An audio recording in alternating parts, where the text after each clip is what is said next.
옆 사람과 인사합시다. 사랑합니다. 감사합니다. 함께 예배드릴 수 있어 너무나도 좋습니다.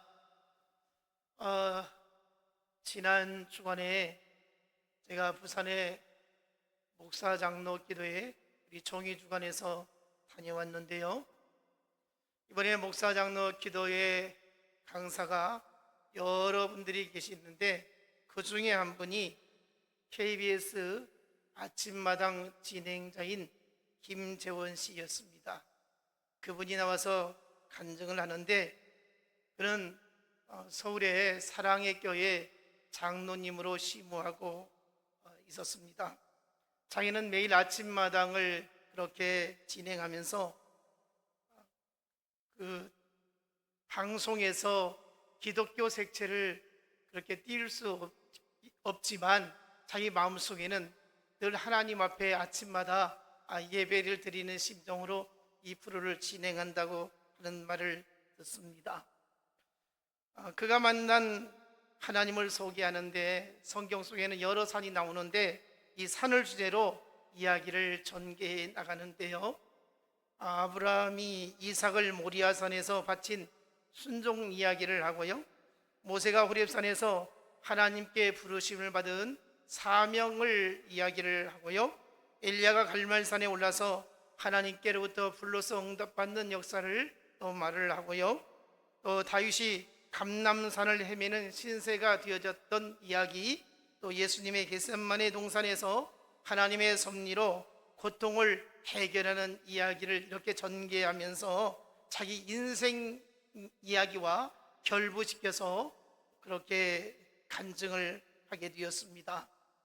13살 때 어머니가 돌아가시고 아버지와 단둘이서 살면서 불행했던 그 어린 시절을 지난 이야기를 말을 하면서 참 하나님의 은혜로 그렇게 잘 자랐고 성장했다는 이야기를 주고 있습니다. 또 아버지의 갑작스러운 쓰러짐으로 인해서 장기간 병원에서 수발했던 이야기, 또 KBS 아나운서 공채로 합격한 이야기, 그리고 아침마당 진행자로 서다가 갑자기 국장이 불러서 자른 이야기, 그리고 기적같이 복귀해서 지금 장수 진행자로 살아가는 이야기, 또 독도에서 촬영하다가 사고로 턱 관절이 골절되는 중상을 입은 이야기, 인생의 고비고비마다 고난이 있었고 힘든 일이 많이 있었지만 지나고 보니까 그 모든 어려움과 고난이 하나님의 섭리 가운데서 더 좋은 것을 주시기 위해서, 더 나은 복을 주시기 위해서 하나님께서 단련시켜 주셨고 또 준비시켜 주셨다는 고백을 들을 수가 있었습니다. 잊을 수 없는 체험 중에 하나가 리얼 체험 세상을 품다라는 프로그램을 할 때에 어느 목동의 가정에서 3박 4일 동안 지내면서 겪은 일을 소개를 하였습니다. 400마리의 양을 치는 목동을 따라서 양을 치는 현장을 따라가게 되었는데 정말 시편에 말씀하고 있는 푸른 초장과 쉴만한 물가로 이 목동의 양들을 끌고 가는 것을 보게 되었다는 것입니다. 그런데요, 자그마치 6km를 그렇게 움직이더라는 것입니다. 목동들이 정말로 잃어버린 그 한 마리 양을 찾아서 그렇게 헤매이는 모습을 직접 보게 되었다는 것입니다.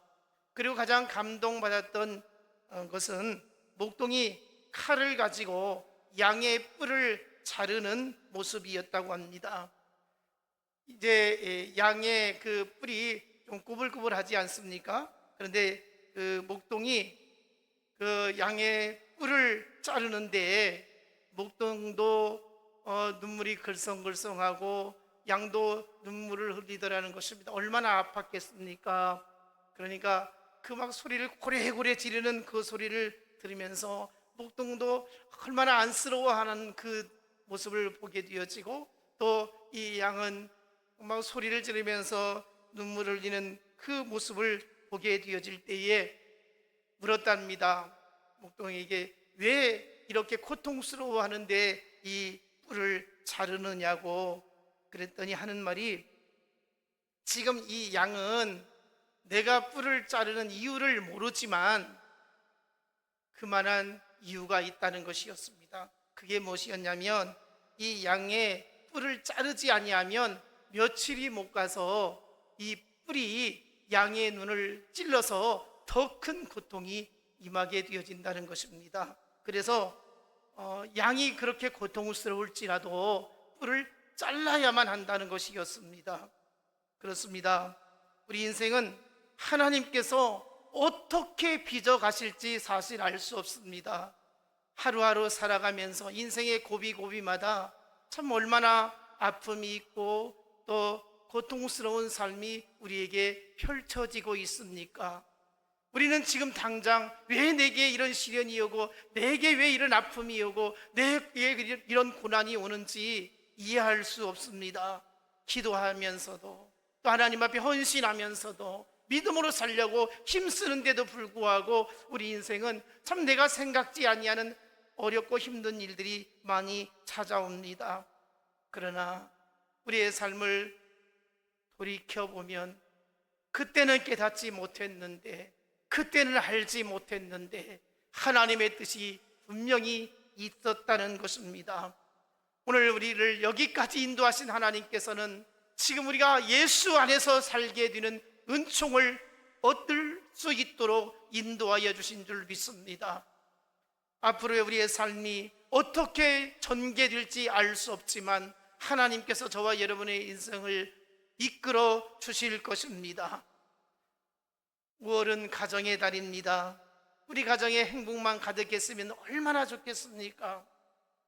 우리 모두의 소원은 행복하게 살아가는 것입니다. 그러나 현실은 어떻습니까? 이런저런 아픔이 우리에게 찾아옵니다. 사무엘하 15장 30절에 보면 아들 압살롬의 반역으로 인해서 급히 아버지가 피신을 하게 되는데요, 머리를 가리고 맨발로 예루살렘에서 감람산 길로 올라가며 눈물을 흘리게 되어집니다.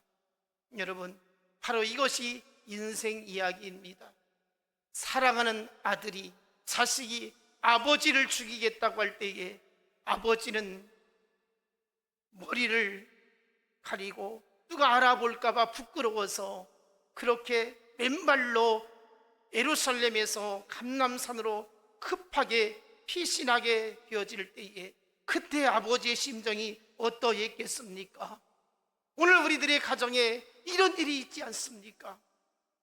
이와 똑같은 일은 없겠지만은 이렇게 우리 인생에 있어서 자식 때문에 부모가 마음 상하는 일이 참 많습니다. 가족들 때문에 마음의 고통이 찾아올 때가 얼마나 많이 있습니까? 물질 때문에 얼마나 힘든 삶을 살아가기도 합니까? 질병 때문에 고통스럽지 않습니까? 부부간에도 마찬가지고요, 부모 자식 간에도 마찬가지고요. 우리는 정말 행복하게 살고 싶습니다. 화목하게 살고 싶습니다. 그러나 우리의 현실은 왜 이렇게 어려운지 모릅니다. 교회 생활도 마찬가지입니다. 누가 교회 생활하면서 힘들게 신앙생활하고 싶은 사람이 있겠습니까? 예수 믿으면 행복해야 되고요, 예수 믿으면 기쁨이 충만해야 되고요, 예수 믿으면 은혜가 넘쳐야 되는데 교회 생활도 그렇게 쉽지는 않습니다. 여러분, 우리 인생길이 험한 광야길은 아닙니까? 잘 이겨내야 됩니다.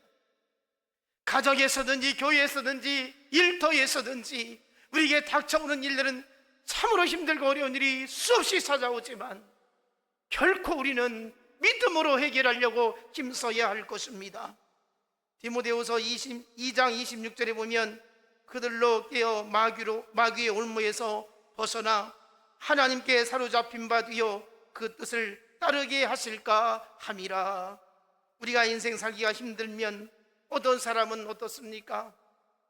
믿음으로 해결하려고 하는 사람이 있는가 하면 어떤 사람은 믿음을 저버리는 사람도 있습니다. 여러분, 자식이 속썩이고 부부간에 싸움하고 근심거리가 생겨지면 그럴 때마다 하나님 앞에 더 가까이 나와 하나님 앞에 하소연을 하십니까? 아니면 예배 드리기도 싫다, 주의 사명 감당하기도 싫다, 하나님 앞에 믿음으로 살려고 하는 이 마음도 사라질 때가 있지 않습니까? 우리는 어떤 모습입니까? 진정한 믿음이 있다고 하면, 정말 하나님을 온전히 믿는 사람이라고 하면 어떠한 경우가 내게 찾아온다 할지라도 믿음으로 해결할 수 있기를 원합니다. 하나님을 찾을 수 있기를 원합니다. 끝까지 하나님을 의지하시기 바랍니다. 사단은 오늘도 자기의 뜻을 이루기 위해서 사람들의 마음을 사로잡는다고 그랬습니다. 사단의 역사는 무엇입니까? 사단의 사명이 무엇입니까? 성도를 예수 잘못 믿게 하는 것입니다. 주님을 등지게 하는 것입니다. 우리 그리스도를 미혹해서 마귀의 종노릇하게 하는 것입니다.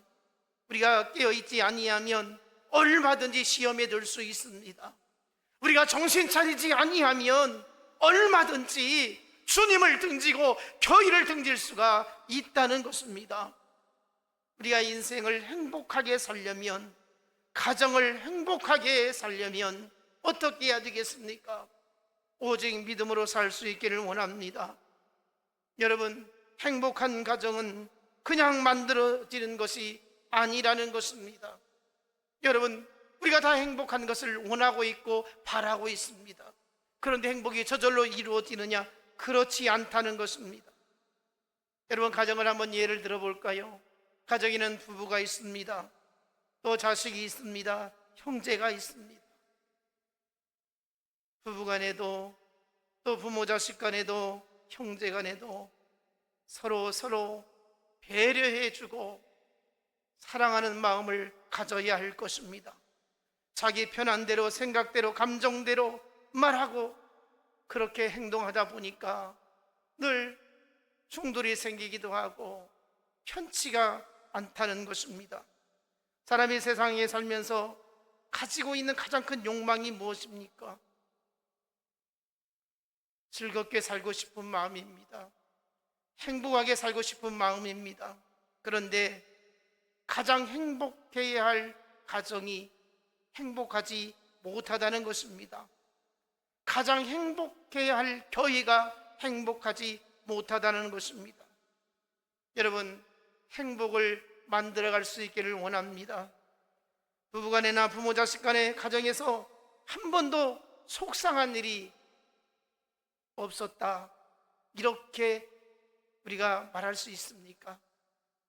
한 번도 부부간에 싸워본 적이 없다, 이렇게 말할 사람이 있습니까? 자식들이 어떻습니까? 내 맘 같지 않아요. 부부간에도 내 맘 같지 않아요. 정말 그렇게 안 했으면 좋겠는데, 그렇게 말하지 않았으면 좋겠고, 그렇게 행동하지 않았으면 좋겠고, 그렇게 처신하지 않았으면 좋겠는데 어떻습니까? 정말 내 맘 같지 않다는 생각이 수없이 들지 않겠습니까? 사실 저는 목회자로서 여러분들에게 하나님의 말씀을 전하고 행복하게 살아야 한다, 행복한 가정을 이루어야 된다, 이렇게 가르치고 있지만 여러분, 저는 어떻게 행복할 것 같습니까? 사실 항상 행복하지 않다는 것입니다. 하나님께서 정해주신 그 배필이 내 맘 같지 않을 때가 참 많아요. 하나님께서 주신 선물, 자식들이 내 맘 같지 않을 때가 참 많습니다. 그럴 때마다 주님의 마음을 품으려고 노력하지만 아직도 행복을 완전하게 찾지 못하는 삶을 살고 있다는 것입니다. 그래서 오늘 설교를 준비하면서 내가 정말 행복한 사람이 되어야 되는데, 행복한 가정을 이루어야 되는데, 이런 생각을 참 많이 갖습니다. 여러분, 누구든지 부부간에 싸우고 싶은 사람은 아무도 없을 것입니다. 그런데 왜 싸웁니까? 왜 싸웁니까? 싸움거리가 만들어지니까 싸우잖아요. 그렇죠? 싸우고 싶지 않아도 싸움거리를 만들어요. 그러면서 네가 싸움을 걸었잖아, 네가 시비 걸었잖아, 그러거든요. 그런데요, 저는 그렇게 생각을 합니다. 아무리 싸움거리를 만들어도 나 죽었어 하고 한 사람이 참으면 싸움이 안 될 터인데 계속해서 싸움이 일어나는 거예요. 그러면 여러분들이 그럴 거 아니에요. 목사님도 똑같은 사람이구만, 끝까지 참아야지, 이렇게 생각할 수 있을 것입니다. 여러분, 그렇게 안 해본 것이 사실 아니거든요. 계속해서 참아보고 그런데도요, 계속 웃으면 어쩔 수 없거든요. 이 사람인지라요, 이게 참아야지 그래도 참다 못 참는 거예요. 그래서 아직 멀었구나, 아직 내 자신이 끝까지 참아야 정말 행복한 가정을 이룰 텐데 끝까지 못 참아가지고 저도 싸움을 가끔 하긴 하는데, 여러분 저를 본받지 마시고 싸움을 안 했으면 좋겠습니다. 끝까지 참읍시다. 복가도 참읍시다. 그러면 정말 행복한 가정을 이룰 수 있습니다. 제가 언젠가 결혼을 앞둔 딸아이에게 이런 말을 했습니다. 너희들 싸움 해봤냐고. 그랬더니 하는 말이 싸움을 안 는대요. 그래서 한 번도 친구가 성질 부린 적 없냐고 그랬더니 한 번도 없었다는 거예요. 그래서 제가 하는 말이, 야, 싸움을 해야 돼. 그래 본색을 알아. 그런데 성질 안 했다고? 이상하다, 심각하다, 지금도 늦지 않았으니까 싸움을 해봐야 알아. 네, 그랬습니다. 충분히 검증하고 결혼해야지 그냥 좋을 때 좋은 것으로 지내다가 막상 결혼하면 딴 사람이 될 수가 있거든. 사실 그렇지 않습니까? 우리들 그런 생각 하잖아요. 결혼해서 아들 딸 낳고 수십 년 살고 있지만 내가 이런 사람인 줄 알았으면 결혼 절대 안 했을 텐데, 이런 생각 한두 번 갖는 게 아니잖아요. 저만 그런가요? 진짜 그럴 때가 있거든요. 야, 내가 정말 이런 사람인 줄 알았으면 결혼 안 했을 걸. 그런데 이제는 어떻습니까? 그냥 포기하고 살아가는 거예요. 어떻게 하겠어요? 그냥 살아야지. 그냥 맞춰 살려고 노력을 하는 거예요. 여러분, 우리 포기하고 삽시다. 어떤 가정이 화목한 가정이냐? 포기하는 가정이 화목한 거예요. 어느 쪽이든 많이 참는 가정이 화목한 가정이 될 수가 있는 것입니다. 그래서 부부간의 화목한 가정을 꼭 이룰 수 있기를 축복합니다. 오늘 본문 잠언 15장 16절 17절, 솔로몬이 한 이야기입니다. 인간의 온갖 부귀영화를 다 누려본 사람입니다. 가진 것 다 가져보았습니다. 정말 솔로몬처럼 전무후무하게 인간으로서 누릴 것 다 누린 사람이 거의 없습니다. 그런 사람이 이 말씀을 전하고 있는 것입니다. 결론이 무엇입니까? 16절, 가산이 적어도 여호와를 경외하는 것이 크게 부하고 번뇌하는 것보다 나으니라. 여기 가산이 적다는 말이 무슨 말입니까? 가난하게 살아가는 것을 표현하는 말이죠. 이 말은 가난하게 살지라도 하나님을 잘 공경하며 살아가는 것이 정말 행복한 인생이다 라고 하는 것입니다. 부자로 살면서 맨날 싸움하는 것보다는 훨씬 낫다. 이게 솔로몬이 인생 말년에 경험한 이야기입니다. 내가 살아보니까 싸우며 살아가는 너무 괴로운 거야. 서로 미워하며 살아가는 너무 괴로운 거야. 행복의 기초는 하나님이시다는 거예요. 하나님을 모시고 살아가는 가정, 정말 행복한 가정이라는 것입니다. 하나님의 은혜와 십자가의 사랑으로 죄사함 받아 구원받은 그 가정이, 그 가족들이 행복한 가족이라는 것입니다. 가정의 토대가 바로 믿음이 있어야 한다는 것이죠. 여러분, 행복한 가정을 이루시기를 원합니다. 그렇다면 가족들이 다, 온 가족들이 다 예수 믿어야 된다는 거예요. 여러분, 제가 항상 부러워하는 것 중에 하나가 자녀들이 예수님을 잘 믿고요, 또 교회에서 사명 감당하고 봉사하는 그 가족들이 가장 저는 부럽더라고요. 돈이 많고 지식이 많고 어떤 직장이 좋고 사업에 성공하고 이것도 좋은 것이지만 더 좋고 더 부러워하는 것은요, 온 가족들이 주일이면 다 같이 와서 예배드리고 또 교회 하루 종일 봉사하고 이런 가정이 최고의 가정이라는 거예요. 우리의 가정에 예수 믿는 사람의 근심과 고통은요, 바로 온 가족들이 예수 믿지 않는 것이 가장 큰 고통이고 아픔이어야 되는 것입니다. 우리가 찬송을 불렀습니다. 고마워라 임마누엘, 예수만 섬기는 우리 집. 고마워라 임마누엘, 복되고 즐거운 하루하루. 임마누엘의 가정이 되기를 원합니다. 하나님만 믿는 가정 되어지기를 원합니다. 즐거운 하루하루가 예수 안에서 우리 가정에 넘치기를 원합니다. 오늘 본문에 부유함 속에 살면서 번뇌하는 것은 불행이라고 했습니다. 큰 재물 갖는 것 다 좋아합니다. 부자로 살아가는 것 다 원하고 있습니다. 그래서 재물을 얻기 위해서 죽을 똥살똥 모르게 열심히 살아가려고 힘쓰고 있는 것입니다. 그러나 아무리 많은 재산을 가졌다 할지라도 끝없는 번민 속에 살아간다면 그것은 바로 지옥인 거예요. 돈이 아무리 많아도 권세가 있어도 여러분 그 가정에 고민이 있고 아픔이 있다면 그게 행복한 가정이라고 말할 수 있겠습니까? 번뇌가 무엇입니까? 마음에 시달리고 괴로움에 빠져 있는 거예요. 우리에게 괴로움이 사라지기를 원합니다.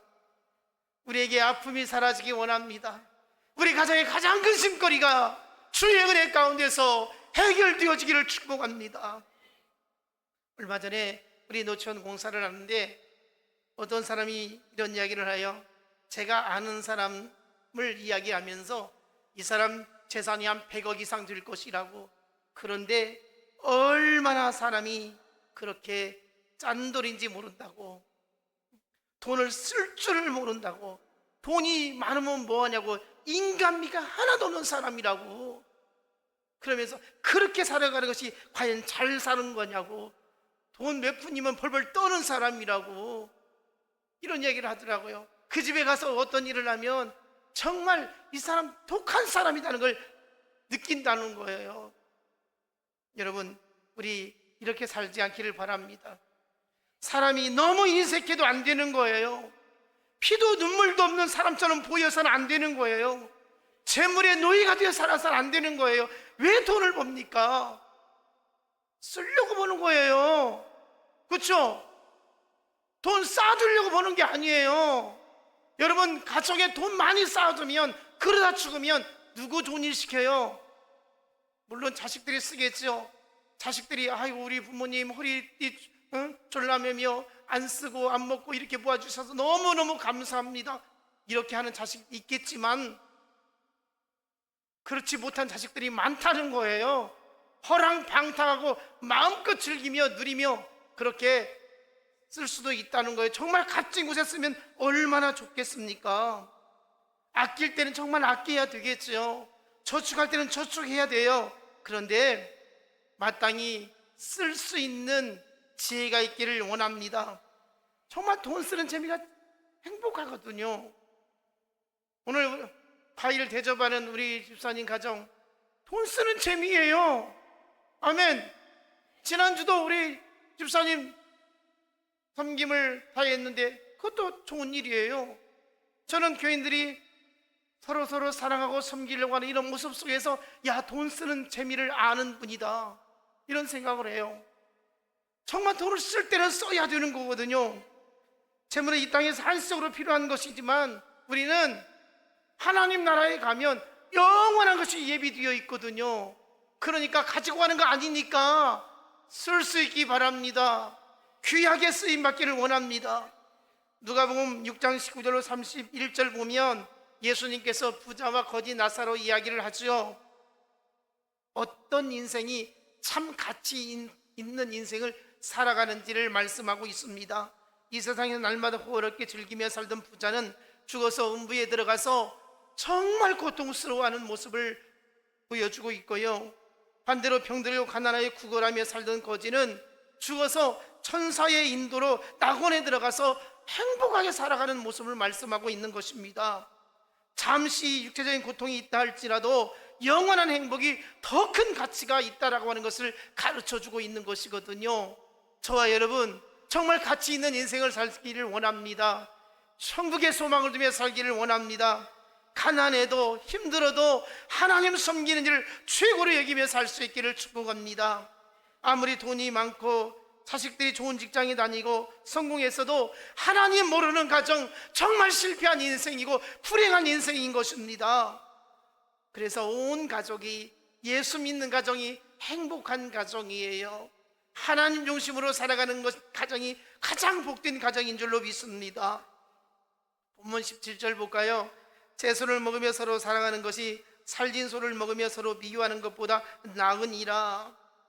서로 미워하며 살진 송아지를 먹는 것보다 서로 사랑하며 채소를 먹고 화목하며 살아가는 것이 훨씬 좋다. 여러분 느끼잖아요. 우리가 평소에 많이 그런 걸 체험하잖아요. 행복한 가정은 가난해도요, 힘들어도요, 어렵게 살아도요, 서로 귀한 줄 알고 사랑하며 살아가는 것입니다. 형제간의 돈 때문에 서로 차지하려고 싸우고 아무것도 아닌 것 같고 서로 이해타산하고 하나하나 꼬장꼬장 따지고 그래서 마음을 휘어대고 속을 막 휘어대는, 얼마나 이런 사람들이 많이 있습니까? 이렇게 해서 행복할 수 있겠습니까? 이래서는 안 된다는 거예요. 여러분 살만나게 살 수 있기를 원합니다. 그러기 위해서는 어떻게 해야 되겠습니까? 사랑해야 됩니다. 여러분 사랑은 무엇입니까? 섬기는 거예요. 섬긴다는 건 뭐예요? 내 것을 드리는 거예요. 희생하는 거예요. 여러분 받는 것보다 주는 것이 훨씬 복된 인생입니다. 누군가를 대접하면 정말 행복하고요, 누군가에게 대접을 받으면 어떻습니까? 부담스럽잖아요. 나도 대접해야 되는데, 나도 섬겨야 되는데, 이런 마음이 들잖아요. 여러분 부모가 희생하면서 자식들을 키우잖아요. 그렇지만 행복하잖아요. 기쁘잖아요. 자식들을 키우면서 그 쏟아붓는 정성, 그 희생이 얼마나 큽니까? 그런데 부모의 마음은 내가 자식을 위해서 이렇게 희생하는 것이 너무 기쁘고 행복하거든요. 그리고 자식은 부모에게 효도할 때 참 기쁨이 있잖아요. 저는 이 설교를 준비하면서 어머니가 생전에 계실 때 그렇게 기뻐하셨던 모습이 떠올랐습니다. 얼마나 참 제가 어머니를 그렇게 최상은 아니었지만 최선을 다해서 섬겼었는데요, 그런 모습 속에 정말 흐뭇해하는 모습, 이런 모습을 생각을 해보니까 정말 기뻤다, 이런 생각이 들어요. 여러분 부모 자식 간에도 희생하고 섬기고 봉사하면 서로 행복하고 기쁘거든요. 이런 행복이 여러분 가정에 있기를 원합니다. 잠언 17장 1절에 보면 마르던 한 조각만 있고도 화목하는 것이 제육이 집에 가져가고도 다투는 것보다 나으니라. 마른 떡 한 조각 정말 먹잘 것 없잖아요. 그런데 제육 고기를 먹으면 그러면서 이러쿵저러쿵 다투는 것, 그거 안 좋은 거라는 거예요. 여러분 솔로몬이 이렇게 고백을 하는 거예요. 부요 속에 서로 다투며 사는 것보다 가난해도 서로 사랑하고 위해주고 또 귀하게 여겨주는 것 얼마나 좋냐, 이렇게 살아야 된다. 비록 채소만 먹는다 할지라도 가족 간에 서로 살아가며 살아가는 것이 진정한 행복이라고 이렇게 말씀을 하고 있는 것입니다. 행복한 가정은 서로 위로하는 가정이에요. 서로 격려하는 가정이에요. 서로 세워주는 가정이에요. 무시하지 마세요. 귀하게 여겨주세요. 서로 용납해 줘야 되는 거예요. 서로 존경해 줘야 되는 거예요. 서로 짐을 지어줘야 되는 거예요. 내가 짐을 져야 되는데 나보다 더 큰 짐을 지고 있구나, 내가 좀 짐을 덜어줘야지, 이런 마음이 있어야 되는 거예요. 이럴 때 사랑이 넘치는 가정이 되어지는 것이고 행복이 가득한 가정이 되어지는 것입니다. 데살로니가전서 5장 13절 그들의 역사로 말미암아 사랑 안에서 가장 귀히 여기며 너희끼리 화목하라. 사랑 안에서 가장 귀히 여겨야 한다라고 말씀을 하고 있습니다. 그런데 뭐라고 했습니까? 너희끼리 화목하라 이렇게 말씀하고 있어요. 너희끼리 화목하라. 여러분, 세상 사람들이 우리를 바라보면서 너희끼리 화목해라 이렇게 말씀을 하고 있는 겁니다. 예수 믿는 너희들끼리 화목해라, 니네 교인들끼리 화목해라, 네 가족끼리 화목해라 이겁니다. 여러분, 우리끼리 화목합시다. 우리끼리도 화목하지 못하는데 누구 화목할 수 있겠습니까? 어리석은 사람은요, 다른 사람을 귀히 여기지 않습니다. 자기만 생각하는 거예요. 그리고 상대를 무시하는 거예요. 업신여기는 거예요. 여러분, 사람이 왜 갈등이 생긴 줄 아십니까? 왜 화가 납니까? 무시당했다는 생각이 들으니까 그런 거예요. 나를 업신여겼다고 생각하니까 그런 거예요. 여러분, 우리 모두는 예수 믿는 사람들이에요. 하나님의 자녀들이에요. 누구에게도 무시당하면 안 되는 거예요. 누구에게도 업신여기면 당하면 안 되는 거예요. 하나님의 백성들이에요. 그렇기 때문에 우리 모두는 소중한 사람인 거예요. 정말 귀한 영혼들이에요. 그렇기 때문에 내가 함부로 할 수가 없는 거예요. 모든 사람을 정말 귀하게 여길 수 있기를 원합니다. 사람이 화목할 마음이 없으면 오래 참지 못하거든요. 내가 화목을 깨려고 생각하지 않으면 여러분, 자기 마음대로 하는 거예요. 내가 화목해야 되겠다면 잘 참을 수 있지만요, 내가 화목 깨고자 한다면 성질대로 하는 거예요. 감정대로 하는 거예요. 뭐 뒤를 생각하지 않는 거예요.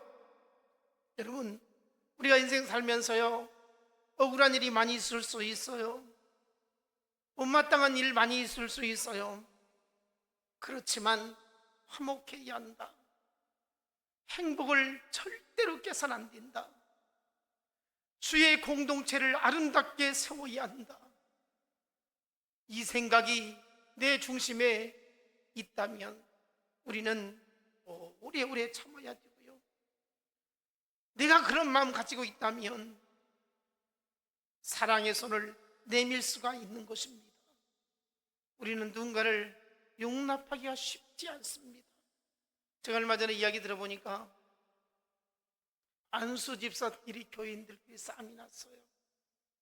그래서 주먹으로 때린 것이 한 대 때렸는데 코뼈가 부러졌어요.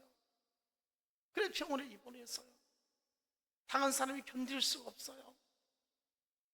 그래가지고 고소를 했어요. 그래서 재판받아가지고 벌금이 나왔어요. 여러분, 이게 오늘날 교회예요. 그런데요, 그분들이 존경할 만한 것이 있었어요. 그게 무엇이었느냐? 교회를 떠나지 않았다는 거예요. 놀랍지 않아요? 놀랍지 않아요? 콧대가 부러지기까지, 수술을 하기까지, 재판까지 했는데 그 두 가정이 교회를 떠나지 않았다는 거예요. 제 이야기를 들으면서 정말 교회를 사랑하는구나, 정말 주의 종을 사랑하는구나, 이런 생각이 들었어요. 여러분, 그 행위는 괘씸하지만 교회를 사랑하는 그 자세는 높이 평가할 만하다, 이런 이야기를 했어요. 여러분, 우리가 하나님의 자녀로서 억울해도 화해의 손을 내밀 수 있어야 하는 것입니다. 사무엘하 19장 9절로 15절을 보면 다윗이 승리하자 이스라엘 모든 지파가 다윗을 다시 왕으로 모셔오려고 움직였습니다. 그러나 유다 지파는 어찌할 줄을 알지 못했습니다. 이유가 무엇이었냐면 유다 지파는 다윗의 혈족이었음에도 불구하고 주도적으로 이 다윗을 배반했던 사람들이었습니다. 그때 다윗이 먼저 화해의 손을 내밀었습니다. 뿐만 아니라 반란군의 수장이었던 유다 지파 사람 아마사에게도 먼저 화해의 손을 내밀었습니다. 그랬더니 유다 지파의 모든 사람들이 마음이 다윗에게 기울여졌고 다윗을 왕으로 다시 모이려고 길갈까지 마중을 나갔습니다. 다윗은 어떤 잘잘못을 따지지 아니하고 자기를 배신하고 자기를 고통에 빠뜨린 사람들에게 먼저 손을 내밀었다는 거예요. 힘이 있는 사람이 손을 내미는 거예요. 큰 자가 손을 내미는 거예요. 믿음 좋은 자가 손을 내미는 거예요. 여러분, 이것이 바로 복음의 능력 아니겠습니까? 복음의 능력은 바로 원수를 사랑하는 게 복음의 능력인 것입니다. 골로새 3장 13절로 14절 보면 누가 누구에게 불만이 있거든 서로 용납하여 피차 용서하되 주께서 너희를 용서하신 것 같이 너희도 그리하고 이 모든 것 위에 사랑을 더하라. 이는 온전하게 매는 띠니라. 누구에게 불만이 있거든 용납하고 용서하고 그 위에 사랑을 더하라. 여러분, 용서하고 사랑해야 합니다. 믿습니까? 모두 싫다고 이게 아니라 내가 용납해야지, 내가 용서해야지, 그리고 내가 사랑해줘야지. 이런 모습이 복음의 능력인 거예요. 우리 모두가 복음에 붙잡히기를 원합니다. 그래서 우리 교회가 천국이 되어지기를 원합니다. 여러분 가정이 천국이 되어지기를 원합니다. 사랑하는 사람이 모여서 화목하게 지내는 곳이 천국인 거예요. 사랑하는 사람들이 날마다 싸우는 곳이 지옥인 거예요. 여러분, 사랑해야 할 줄 알면서도 사랑하지 못하는 곳이 바로 지옥인 거예요. 우리 모두는 가족 간에 사랑해야 할 줄 알고 있습니다. 성도들끼리 사랑해야 할 줄 알고 있습니다. 지옥으로 만들렵니까? 천국으로 만들렵니까? 우리 천국으로 만듭시다.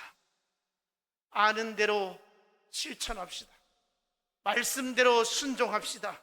그러면 우리에게는 하나님께서 화목하게 하는 직분을 주셨다고 고린도후서 5장 18절에서 말씀하신 것처럼 화목하게 하는 직분을 우리가 다 감당할 수 있기를 원합니다. 그래서 교회가 천국이 이루어지기를 원하고 여러분의 가정이 천국이 되어지기를 축복합니다. 그래서 인생이 정말 행복하기를 원합니다. 행복이 넘치기를 원합니다. 행복으로 인생의 살맛이 날마다 가득하기를 주님의 이름으로 축원합니다.